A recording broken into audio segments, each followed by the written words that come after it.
इम्तियाज अली की फिल्म चमकीला बहुत सारी रुकावटों, कोर्ट की तरफ से फिल्म को थिएटर में रिलीज नहीं करने का आदेश और फिर फिल्म के टाइटल पर बवाल, पर इन सब से जूझते हुए आखिरकार ये फिल्म रिलीज हुई OTT प्लेटफॉर्म नेटफ्लिक्स पर। लेकिन ये बॉलीवुड की पहली फिल्म नहीं है जो अमर सिंह चमकीला पर बनी है। साल 2018 में महसामपुर नाम से आई फिल्म भी अमर सिंह चमकीला के डेथ एनालिसिस एंगल को लेकर बनाई गई थी। आप सभी का स्वागत है PP टॉक्स में और मैं हूँ आपकी दोस्त पारुल। साल 2018 में आई फिल्म महसामपुर फीचर या डॉक्यूमेंट्री के खांचे में फिट नहीं होती है। इस फिल्म में जिस तरह से अमर सिंह चमकीला और अमरजोत की हत्या से जुड़े प्रश्नों को खंगाला गया है, उसकी बहुत तारीफ हुई थी। फिल्म महसामपुर को बनाया था कबीर सिंह ने, जिनका इंटरव्यू आपको आसानी से YouTube पर मिल जाएगा। आप ये जान पाएंगे कि फिल्म को बनाने के लिए ग्राउंड लेवल पर कितनी मेहनत करनी पड़ी थी। फिल्म महसामपुर और फिल्म चमकीला का सब्जेक्ट सेम है। अगर दूसरे शब्दों में कहें तो फिल्म अमर सिंह चमकीला और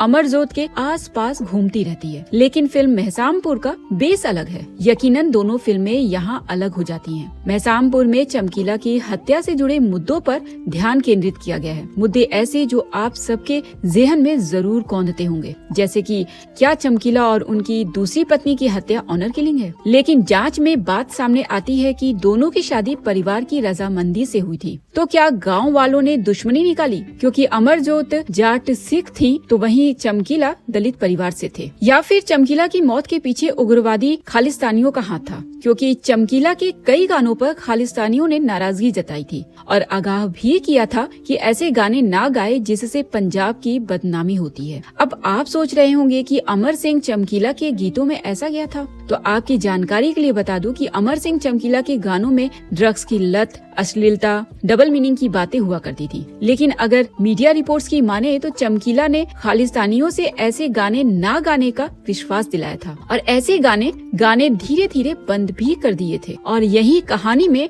मोड़ आ जाता है कि शायद HMV रिकॉर्ड्स की एक छोटी सी चूक, चालाकी चमकीला की मौत का कारण बन जाती है। जब खालिस्तानियों ने चमकीला से अश्लील गाने ना गाने की बात कही थी, उसके कुछ दिनों पहले ही 8-10 गाने HMV में चमकीला के रिकॉर्ड्स हुए थे। उन 8-10 गानों में एक गाना अश्लील और भड़काऊ था। फिर क्या था, चमकीला HMV ऑफिस जाकर उस एक गाने को हटाने की अपील भी करते हैं। HMV भी भरोसा दिलाता है कि गाना हट जाएगा, लेकिन यहीं HMV ने गलती की। कैसेट्स के कवर पेज से उस गाने को तो हटा दिया, लेकिन कैसेट से उस गाने को नहीं हटाया, शायद ये सोचकर कि लोग चमकीला के इसी तरीके के गाने पसंद करते हैं और अगर ये हट जाएगा तो HMV को उतना प्रॉफिट नहीं होगा जो सोच करके वो चमकीला से सौदा किए थे। फिर क्या था, इस कैसेट के मार्केट में आने के कुछ दिनों बाद ही अमर सिंह चमकीला और उनकी दूसरी पत्नी अमरजोत के साथ ही उनके 3 म्यूजिशियंस को मार दिया गया था। और आखिरी मुद्दा था, क्या पंजाबी इंडस्ट्री से किसी ने सुपारी किलिंग करवाई, क्योंकि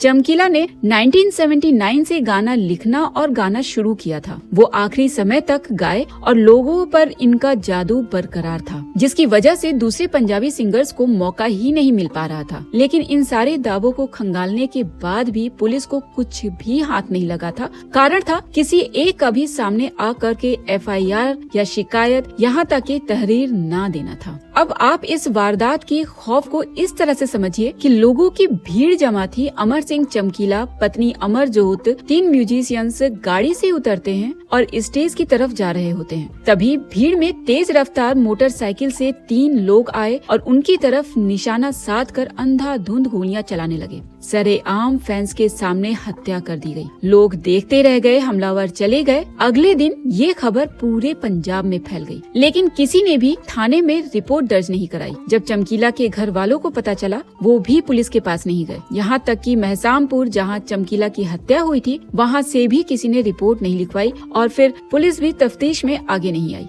बाद में पुलिस को कुछ गुमनाम शिकायतें मिलने के बाद जांच शुरू की गई, जिसमें पता कुछ भी नहीं चला। ऐसा भी हो सकता है कि उन दिनों लोगों को सब कुछ पता हो, पर सामने आकर कोई भी दुश्मनी लेना ना चाहता हो। और अब साल 2024 में फिल्म चमकीला आई है, तो देखना बनता है कि कितना जस्टिफाई किया है किरदार चमकीला को। आज के लिए फिलहाल इतना ही। अगर वीडियो पसंद आता है तो चैनल को सब्सक्राइब करना बिल्कुल भी मत भूलिएगा। मिलूंगी आपसे जल्द ही अपने नए वीडियो के साथ। नमस्कार।